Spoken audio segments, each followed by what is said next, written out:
अस्सलाम वालेकुम व्यूअर्स, कैसे हैं आप? उम्मीद करता हूँ खैरियत से होंगे। वीडियो लेट है, तबीयत ठीक नहीं है, किसी वजह से लेट आ रहा हूँ। इंडिया नहीं सुधरेगा। इंडिया का जो कमीनापन है इंडियन प्लेयर्स का, वो कभी सारी ज़िंदगी ख़त्म नहीं होगा। एक जाता है दूसरा कमीना आ जाता है। रोहित शर्मा बाहर हुआ तो जसप्रीत बुमराह वट्टा बॉलर जो उसका कमीनापन जाग चुका है। इसके अलावा पाकिस्तान की तरफ से भी आज एक बड़ी खबर है। वो खबर ये है कि भाई आज मैच था पाकिस्तान और साउथ अफ्रीका के दरमियान, लेकिन मैन हाइलाइट्स पाकिस्तान और साउथ अफ्रीका का टेस्ट मैच नहीं थी आज की जो मैन हाइलाइट्स थी वो थे साइम अयूब। साइम अयूब, आपको पता है कि जब से पाकिस्तान की क्रिकेट टीम में आए, वनडे टीम में उन्होंने ओपनिंग करना शुरू की है और एग्रेसिव ओपनर के तौर पे वो निकल के सामने है। नो डाउट बहुत बेहतरीन प्लेयर हैं, बहुत अच्छा उन्होंने खेला है। 3 सेंचुरियाँ वो 9 मैचों में बना चुके हैं और बेहतरीन पाकिस्तान की तरफ से वो खेल रहे हैं। और अब डिमांड इनके साथ ये थी कि इनके साथ भाई दूसरी तरफ से चैंपियंस ट्रॉफी में फ़खर जमान को ओपनिंग कराई जाए। अब कुछ तो आपको पता है कि बहुत ज़्यादा कंपैरिजन में लग जाते हैं बाबर आजम से। ये हमारा काम नहीं है कि हम कंपैरिजन करना शुरू कर दें, वो एक अलग चीज़ है। बाबर आजम अलग क्लेबर का प्लेयर है और आपके साइम अयूब एक अलग ही क्लेबर के प्लेयर हैं। आज हुआ ये कि साइम अयूब को फील्डिंग करते हुए लगी है पाँव के अंदर चोट, और इतनी खतरनाक चोट उनको लगी है कि वो रो पड़े। और अब जो एक्सरे उनका कराया गया है और उसके हवाले से जो खबरें निकल के सामने आ रही हैं वो ये आ रही हैं कि एक्सरे की रिपोर्ट उनकी अच्छी नहीं आई है भाई, और वो भिजवा दी गई है कहाँ? लंदन इसलिए भिजवाई गई है, वहाँ पे जाके उनके ये सारी रिपोर्टें दिखाई जाएंगी। उसके बाद वो बताएंगे कि भाई साइम अयूब को रिकवरी करने में कितना टाइम लग सकता है। और अगर साइम अयूब को 2 महीने का टाइम लग गया रिकवरी करने में, 2 से 2.5 महीने या 3 महीने का, तो भाई साइम अयूब का प्रोग्राम तो फिर बढ़ गया। क्योंकि चैंपियंस ट्रॉफी में तो ठीक से 50 दिन भी नहीं है भाई। अगर आप आज देखें तो आज 4 तारीख हो चुकी है, 4 प्लस आप 25 दिन ये रख लें, ठीक है, 25 नहीं 27 दिन ये रख लें और 19 दिन के आप बाकी रख लें, तो 50 दिन भी भाई चैंपियंस ट्रॉफी में ठीक से नहीं है। और यहाँ पे जो है वो आपके साइम अयूब इंजर्ड हो चुके हैं। अब साइम अयूब अगर चैंपियंस ट्रॉफी नहीं खेलते तो पाकिस्तान को इसका कितना बड़ा नुकसान होगा? डेफिनेटली पाकिस्तान को इसका बहुत बड़ा नुकसान होगा। बड़ा नहीं, बहुत बड़ा नुकसान होगा, क्योंकि साइम अयूब फ़खर जमान के बाद एक ऐसा ओपनर पाकिस्तान को मिला था जो कंसिस्टेंट था। फ़खर जमान कंसिस्टेंट नहीं है। फ़खर जमान की एक इनिंग अच्छी आती है, 10 इनिंग फ्लॉप जाती हैं, 2 इनिंग अच्छी आती हैं, फिर 12 इनिंग्स अगली फ्लॉप जाती है। लेकिन साइम अयूब के साथ ऐसा नहीं था। साइम अयूब कंसिस्टेंट होकर परफॉर्म कर रहे थे, उनकी लगातार परफॉर्मेंसेज आ रही थी। 1 सेंचुरी, फिर सेंचुरी, फिर 50, फिर सेंचुरी, मतलब हर 1 से 2 इनिंग के बाद उनकी अच्छी इनिंग आ रही थी, तो वो कंसिस्टेंट थे। अब दूसरी तरफ से अब्दुल्ला शफीक का वैसे ही डामाडोल लगा पड़ा था मामला, रोले लगे पड़े थे उनके ऊपर पहले ही सवालिया निशान था। तो अब ऐसे में अगर साइम अयूब पाकिस्तान टीम से बाहर हो जाते तो फिर से एक बार पाकिस्तान की टीम ये सोचने मजबूर हो जाएगी कि हम अपने स्क्वाड में कौन से ओपनर को खिलाएं। आपको फिर वही पुरानी जोड़ी की तरफ जाना पड़ सकता है जिसमें आपके इमामुल हक और फ़खर जमान शामिल हैं। ये आपके ओपनर्स हुआ करते थे। आपको याद होगा 2023 के वर्ल्ड कप में भी आपके ओपनर्स यही थे, लेकिन फिर कुछ बाबर आजम के खिलाफ बातें हुई, कुछ ऐसा हुआ कि जिसकी वजह से इमामुल हक को बाहर कर दिया गया। हालांकि इमामुल हक कोई बुरे बैट्समैन नहीं है, कोई बुरे ओपनर नहीं है, लेकिन फिर भी उनको बाहर किया गया। तो अब आपको फिर से इमामुल हक और फ़खर जमान की तरफ देखना होगा। लेकिन साइम अयूब के लिए हम दुआ करते हैं कि अच्छी खबरें हो और अल्लाह करे कि वो चैंपियंस ट्रॉफी खेले, लेकिन लग नहीं रहा भाई कि वो चैंपियंस ट्रॉफी खेल पाएंगे, और अच्छी खबरें हैं नहीं। जिस तरह से उनको ग्राउंड में उनके विजुअल्स आए निकल के चोट लगने के बाद, और जिस तरह से नज़र आ रहा था, तो लग नहीं रहा था कि भाई हालात कुछ अच्छे हैं।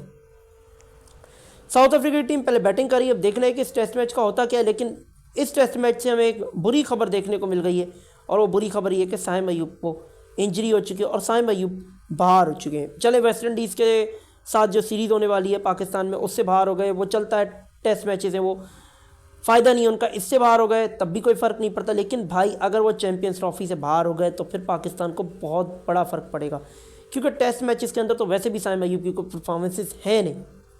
T20 के अंदर वो अभी भी स्ट्रगल कर रहे हैं, टेस्ट मैच में वो अभी स्ट्रगल कर रहे हैं। वनडे में अगर वो बाहर होते हैं, और चैंपियंस ट्रॉफी आपको पता है ODI फॉर्मेट है, वनडे फॉर्मेट है, तो ये पाकिस्तान के लिए काफ़ी डिज़ास्टर वाला मोमेंट हो जाएगा और बड़ी बुरी खबर है ये वैसे। लेकिन इसके हवाले से जो भी खबर आई वो आपके साथ हम शेयर करते रहेंगे।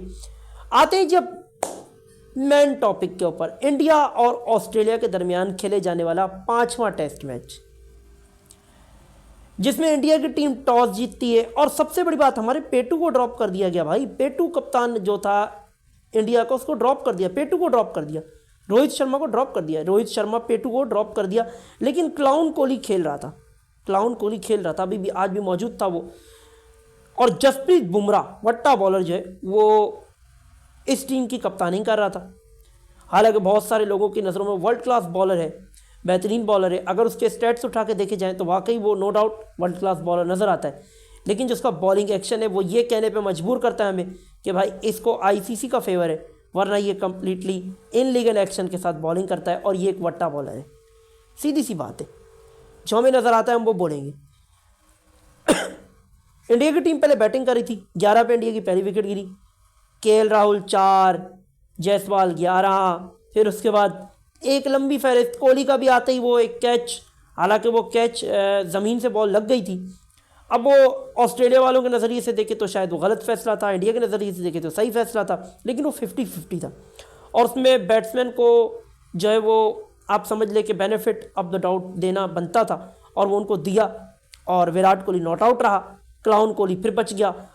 और जब क्लाउन कोहली दाखिल हो रहा था ग्राउंड में, जो इसके साथ पब्लिक ने किया है और जो इसकी रच के बेइज्जती हो रही है ना ऑस्ट्रेलिया में, वो देखने से ताल्लुक़ रखती है।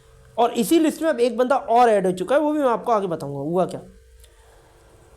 क्लाउन कोहली बचा ज़रूर, लेकिन 70 बॉलें खेल के बनाए उसने 17 रन ही। तो भाई रिटायर करवा दो इसको, ये ऐसे ही कूले ही मटकाता रहेगा, तुम लोगों के लिए करेगा कुछ भी नहीं है, इसके बस की बात नहीं है। अब एज हो गई है, इसकी उम्र हो गई है, इससे हो नहीं रहा है। अब पूरी टीम इंडिया की 185 पे ऑल आउट हो गई आज के पहले दिन में। तीनों सेशन खेले, तीसरे सेशन में इंडिया की टीम ऑल आउट हो गई 185 पे।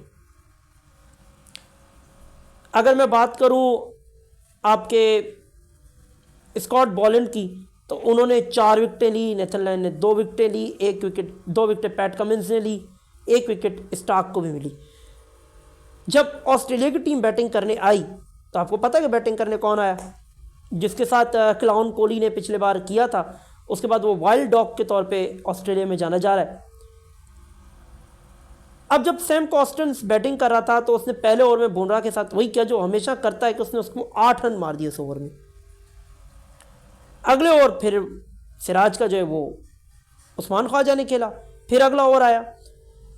तो जब आखिर की 4 बॉलें बची थी, 2 बॉलें बची थी, तो उस्मान ख्वाजा को कोई मसला दरपेश था जिसकी वजह से वो वहाँ पे थोड़ा सा टाइम ले रहे थे। तो ये जो वट्टा बॉलर है ना बुमराह, जस्सी बॉलर जो है ये चरसी बॉलर बोलूँगा मैं, ये जाके अंपायर के साथ आर्गुमेंट करने लगा कि भाई ये वक्त बर्बाद कर रहा है, हमें एक ओवर आगे और मिल सकता है, हमें वक्त सैम कॉस्टन से उसके ऊपर कोई पलट के जवाब दिया।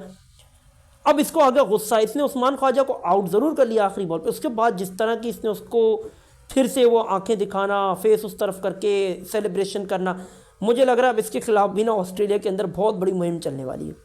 पहले ही रडार में था ये ऑस्ट्रेलिया वालों के, उन्होंने पहले ही इसके खिलाफ कहा था कि ये लीगल बॉलर तो ये है ही नहीं, उन्होंने इसको इनलीगल बॉलर कहा था, इनलीगल एक्शन के साथ बॉलिंग करता है ये, उन्होंने पहले ही बोला था। अभी उनके रडार में और घुस गए और अब वो इसको सही वाला पे लेंगे।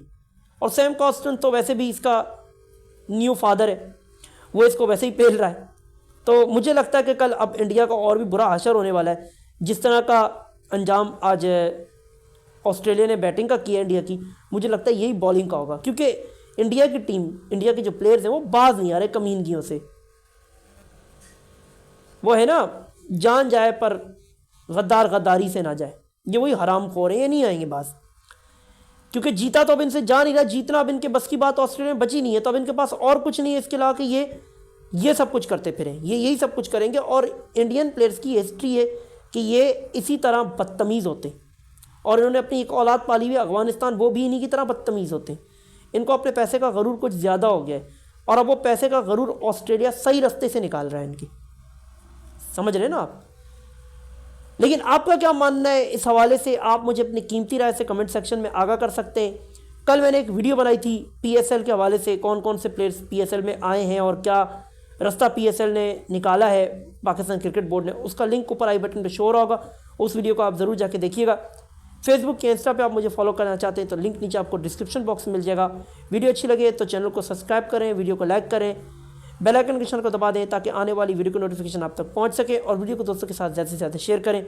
मैं मिलता हूं आपके साथ नेक्स्ट एक और वीडियो में, तब तक के लिए मुझे दीजिए इजाज़त। अल्लाह हाफिज़। अल्लाह की माफ़ी हमारी।